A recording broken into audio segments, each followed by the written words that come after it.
नमस्कार दोस्तों, आज की इस वीडियो में आपको क्लास 10 मॉडल पेपर का सवाल बताऊंगा। यह सवाल काफ़ी विद्यार्थी कमेंट करके कह रहे थे कि सर इस सवाल का सलूशन बताइए।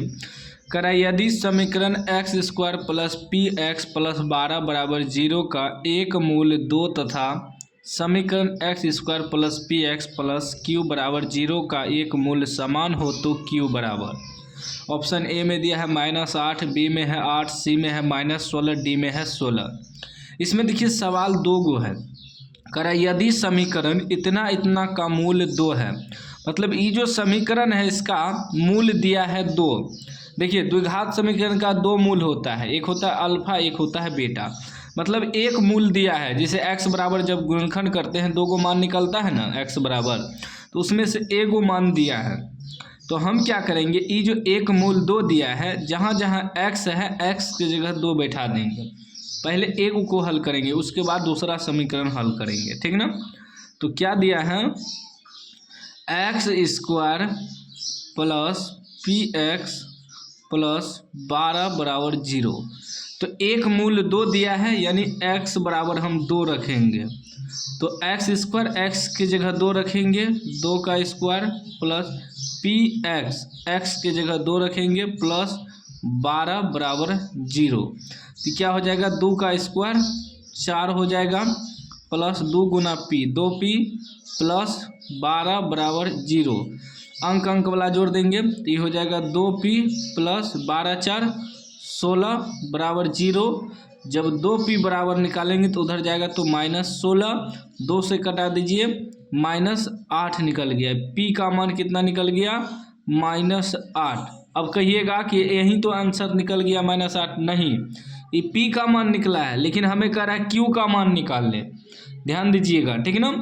अब फिर सवाल को सॉल्व करेंगे। पुनः कह रहा है दूसरा जो समीकरण है, ये जो दूसरा समीकरण दिया है x square plus P x plus Q बराबर 0, इसका मूल समान है तो क्यू का मान निकालें।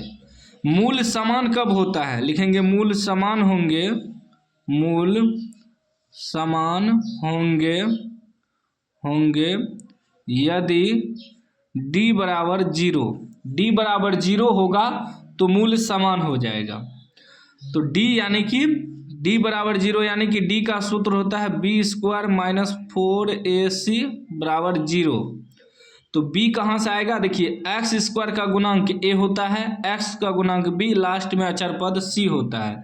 तो इसमें a बराबर यहाँ कुछ नहीं है तो 1 है, b बराबर x का गुणांक क्या है, p है, उसके बाद c बराबर जो अचर पद लास्ट में दिया है q, इस c का मान हो गया। अब इस पे हम लोग बैठाएंगे, ये अलग है, ठीक ना। तो क्या है, b स्क्वायर, b की जगह क्या है, p है, तो p का square -4a Guna c, a की जगह कितना है 1 है, गुना c की जगह क्या है q बराबर 0, ठीक ना। मूल समान होंगे यदि d बराबर 0, d का सूत्र होता है b स्क्वायर माइनस 4ac बराबर 0। ये मान हम आपको यहाँ से निकाल के दिखा दिए ताकि आगे दिक्कत ना हो। अब देखिए p स्क्वायर, p बराबर हमें निकला है, p बराबर कितना निकला है -8 का स्क्वायर माइनस 4 का 4 गुना q, 4q बराबर 0। अब देखिए -8 का स्क्वायर 8 64, माइनस का स्क्वायर प्लस फिर -4q बराबर 0, ठीक ना। अब जब हम इसको उपगल ले जाएंगे तो प्लस में हो जाएगा, यानी कि 64 बराबर 4q हो जाएगा। 4 से कटाइए तो 16 चौके 64, यानी कि q बराबर कितना निकल गया, q बराबर 16 आपका आंसर हो गया, क्योंकि हमें q का ही मान पूछ रहा था। q बराबर +16 आया, 16, डी ऑप्शन हो जाएगा आपका करेक्ट आंसर, ठीक ना। तो देखिए सवाल कैसे बना, पहले p का मान निकला, तो p का मान जो निकला वह भी ऑप्शन में था, लेकिन हमें p का मान नहीं निकालना था, q का मान निकालना था, q का मान भी निकाल दिए। तो उम्मीद है आप समझ गए होंगे। समझ गए हैं तो लाइक कर दीजिए, चैनल को सब्सक्राइब कर दीजिए और घंटी को दबा के ऑल कर दीजिए।